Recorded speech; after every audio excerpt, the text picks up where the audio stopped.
Alain Staron, bonjour. Bonjour. Vous êtes Senior Vice-président Digital Strategy Offers et Partnership chez Veolia Innovation et Market. J'ai bon? Parfait. En préambule et en quelques mots, est-ce que vous pouvez définir votre rôle dans cette structure? On va essayer de transformer Veolia sur le plan numérique. Donc, c'est-à-dire? Et pour faire ça, le titre donne la feuille de route. On commence par l'offre, c'est-à-dire le business. On transforme Veolia parce que le business se transforme. On ne fait pas ça tout seul, on fait ça en partenariat. Et ça illustre une stratégie qu'on bâtit en amont. Donc stratégie, offre et partenariat. Et la Smart City, c'est le concept qui monte, enfin qui fait plus que monter, on en parle régulièrement. Et chez Veolia, vous avez été des précurseurs, peut-être pas les tout premiers, mais j'ai souvenir justement de compteurs d'eau connectés. 15 ans. Donc effectivement, à ce titre, nous étions précurseurs. Après, il faut savoir ce qu'on entend derrière Smart City. Smart City, chacun y met ce qu'il veut derrière. Nous, on dit la Smart City, c'est de même que nous faisons notre transformation digitale, nous, entreprises, industrie, les villes doivent faire la leur. Alors, on va appeler ça Smart City. D'accord. Votre rôle, c'est quoi? Vous les accompagnez, vous les conseillez, vous offrez des services? Nous, très bêtement, on a réalisé, c'est d'être fait, c'est que la ville, elle est née de quoi? Elle est née du besoin de l'humain de se protéger, de mieux accéder à l'eau et de mieux échanger. Donc la ville, c'est une capacité de mise en capacité, empowerment en anglais, je ne sais pas comment on dit en français. Comment vous dites? Empowerment. Ah oui. Empower Alors people. se saisir soi-même. Donner du pouvoir, voilà. Pas vraiment ça, enfin donner des capacités à l'humain. C'est ça la ville depuis toujours, n'est-ce pas? Et donc du coup, elle a eu un grand succès. Aujourd'hui, il y a 20 villes de plus de 15 millions d'habitants. Et du coup, il y a plein de problèmes associés à ça. C'est un concept qui a marché, la ville, on peut dire.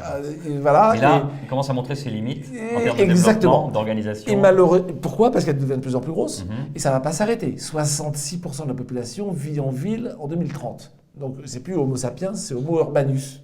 Bon, donc comment on fait? Puisque la montée du nombre d'habitants, l'accroissement du nombre d'habitants en ville a créé et crée maintenant des problèmes majeurs. C'est-à-dire que la ville est passée d'une notion de mettre en capacité l'homme à une notion de limiter l'homme. J'arrive plus à respirer. Il y a plein d'endroits où j'ai pas d'accès à l'eau. L'énergie, n'en parlons pas. C'est en train de s'arranger, mais pas partout.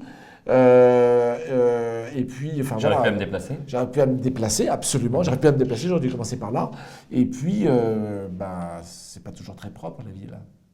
Donc l'accroissement de la taille et du nombre d'individus a créé une limite. C'est pas un plafond de verre, parce qu'on va le percer. Mais ça crée une limite actuelle au concept de la ville ancien. Et donc, il est urgent de passer au concept suivant. On a eu Haussmann, fin du 19e siècle, juste avant la voiture. C'est intéressant quand même. Il est arrivé avant la voiture, mais ouf.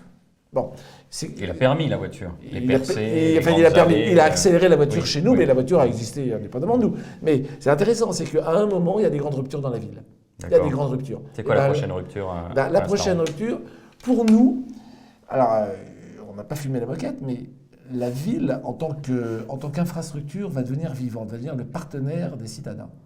De quelle façon? Alors, 3 mots technologiques, 3 abréviations technologiques, IoT, AI, Internet des objets, AR. Intelligence artificielle. AR. Bah alors, 2 sur 3, c'est pas mal. Oui, mais c'est peut-être l'accent. Bravo. Je vous taquine. Autonomous robot. Ah oui, d'accord. Des robots autonomes. Ouais. Et donc, voilà, c'est ça les 3 façons, ces 3 vagues qui arrivent en même temps. Hein. On reparlera tout à l'heure dans des tâches si vous le souhaitez. Mais ces 3 vagues arrivent en même temps. Elles ne sont pas le fait ni de Veolia, ni de Toulouse, ni de personne. C'est le fait de la communauté scientifique et technologique. On va appeler ça comme ça.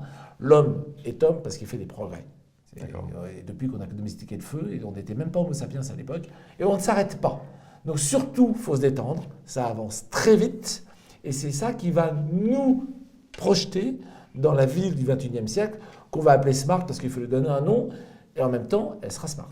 Elle sera smart.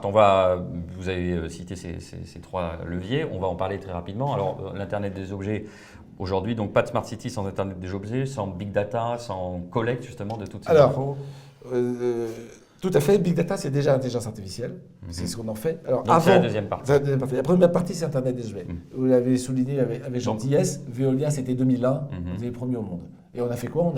On a remonté les données des indicateurs, des index compteurs d'eau pour plein de raisons. Évidemment, relever l'index, mais aussi permet de savoir combien d'eau on délivre par rapport à l'eau qu'on entre dans le tuyau. La différence, c'est quoi? C'est l'eau qu'on perd. Et par les temps qui courent, on a intérêt à les minimiser. Donc c'est très, très important. Et on a fait ça depuis 2001. Bon. C'est un sujet extrêmement difficile. Hein. Les compteurs d'eau, ils sont 6 pieds sous terre, non pas dans les tombes, mais dans les caves. et il n'y a pas de prise électrique à côté. Et on ne va pas le changer tous les jours. Donc faire un objet qui communique C'est pas mal de pendant partir de cette contrainte. 15 ans, ça coûtera plus dur. 15 ans, avec une seule pile, et transmettre tous les jours que Dieu fasse, et que ça marche, et ben c'était pas simple.